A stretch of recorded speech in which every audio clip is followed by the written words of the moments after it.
কিছু কিছু জিনিস আছে গ্রামে না আসলে কিন্তু আপনি সেই জিনিসটা অনুভব করতে পারবেন না। আসসালামু আলাইকুম, সবাই কেমন আছেন? আশা করছি ভালো আছেন। আমি আলহামদুলিল্লাহ ভালো আছি। আমি জান্নাতুল চলে আসলাম কুষ্টা থেকে নতুন একটা ব্লগ ভিডিও নিয়ে। আর এটা আজকে কিন্তু মায়ের কাছে আবদার করছিলাম যে মা আমি খই খাবো, মানে এটা আসলে আমার আবদার ছিল না, এটা আমার ছেলের আবদার ছিল আমার কাছে। যেহেতু আমি তো এগুলো পারি না, সেক্ষেত্রে মা ছাড়া তো এগুলো আসলে কেউ করে দিবে না, কাউকে বললেও হবে না। যেহেতু মার কাছে সব কিছু আবদার কিন্তু মানে সব কিছু আবদার করলেই কিন্তু মার কাছে পূর্ণ করা যায়। এতে কিন্তু আমার মাকে বলতে বলতে কিন্তু মা খইটা ভাজলো চুলাতে ধান দিয়ে। আর দেখেন খই ভাজতে কিন্তু অল্প সময়ের মধ্যে খুব সুন্দর হয়ে যায়, কিন্তু এগুলো আমরা পারি না। আর খই কিন্তু ভাজার থেকে কষ্টকর কাজ হলো বাছা। খয়ে প্রচণ্ড পরিমাণ ধান থাকে, সেগুলো কিন্তু বাছতে হয়। এখানে কিন্তু মা আমাকে বাছে বাছে দিচ্ছে, আর আমি একটু ভাবলাম ভিডিও করে নিয়ে। আসলে এইগুলো শুধু গ্রামে আসলেই আপনি দেখতে পারবেন, শহরে এগুলো একদমই পারবেন না। কারণ শহরে মাত্র গ্যাসের চুলাতে অল্প অল্প করে রান্না করে কিন্তু আমরা মানে খুব একটা বেশি চাপের মধ্যে যাই না। আর গ্রামের মানুষ কিন্তু অনেক চাপ বেশি নিতে পারে। আর এদিকে কিন্তু খইগুলো বাছাবাছি করা হয়ে গেছে। এটা কিন্তু 3 দিন ধরে, একদিন ভাজা হয়েছে, একদিন বাছা হয়েছে, পরিষ্কার করা হয়েছে। তারপর একদিন রাত্রে আমার ছেলে নাকি আমার মায়ের কাছে বলছিল যে আজকেই খই মুরগি খাবে সে। তারপরে কিন্তু গুড় দিয়ে এখানে কিন্তু মুরগি বানানো হচ্ছে। এই প্রথমবার কিন্তু আমার মা মুরগি বানাচ্ছে। এর আগে কখনো বানাইছে কিনা আমি দেখি নাই, কিন্তু আমি সাথে হয়ে আজকে প্রথমবার দেখলাম যে মা আজকে মুরগি বানাচ্ছে।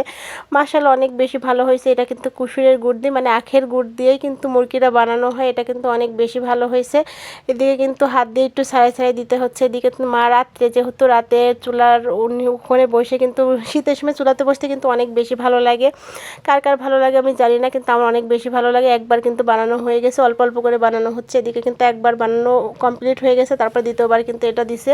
যেহেতু কড়ার মধ্যে, কড়াইটা খুব একটা বড় ছিল না, অল্প অল্প করে দিলেই ভালো হবে। যেহেতু অল্প আস্তে আস্তে কাজগুলো কিন্তু অনেক পরিষ্কার, অনেক সুন্দর হয়।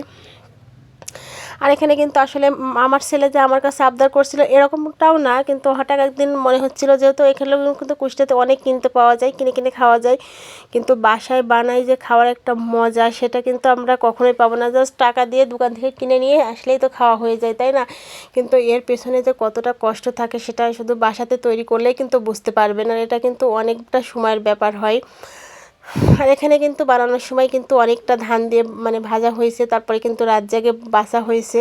আর এখানে কিন্তু দেখেন গুড় দিয়ে মুরগি হয়ে গেছে। এটা কিন্তু অনেক বেশি ভালো লাগছে, তাই না? আমার কাছেও কিন্তু অনেক বেশি ভালো লাগছে। এটা দেখতেও কিন্তু অনেক ভালো লাগছে। যেহেতু যেই সময় আমার বিয়ে হয়েছিল ওই সময় কিন্তু মুরগি বানানোটা আমি দেখছিলাম। জাস্ট আমার 3-4 দিন, বিয়ের 3-4 দিন আগে এটা বানানো ছিল বা বানাচ্ছিল, সেই সময় একটু বুঝতে পারছিলাম। তো সেই গল্পটাই মার সাথে করছিলাম। যে যাই হোক, এখানে কিন্তু আরেকবার বানানোর জন্য করছে, একটু অল্প অল্প করে বারবার বানানো যাচ্ছে। কার কার মুরগি পছন্দ বলেন তো? আমার তো অনেক বেশি ভালো লাগে, কিন্তু কেন জানি না মিষ্টিটা আমার এখন বেশি ভালো লাগে। আগে কিন্তু এতটা ভালো লাগতো না মিষ্টি, কিন্তু এখন কেন জানি না মিষ্টি আমার অনেক বেশি ভালো লাগে। এই সময়টা কেন জানি না মিষ্টির উপর বেশি চাহিদা থাকে।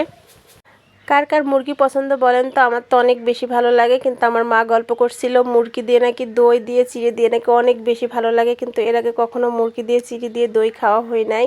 তো ভাবছি ঠিক আছে খাবো, যখন আপনাদের সাথে কমেন্ট করব। দই কিন্তু বাসাতে আছে, কিন্তু খাওয়াটা একদমই হয় না, বা খাওয়ার সময় ভিডিওটাও করাও হয় না। কে কে দই দিয়ে চিড়ে দিয়ে মুরগি খান একটু কমেন্ট করে জানাবেন তো। আমি কিন্তু ক্ষীর দিয়ে এর আগে মুরগি খাওয়া হয়েছে, কিন্তু দই দিয়ে।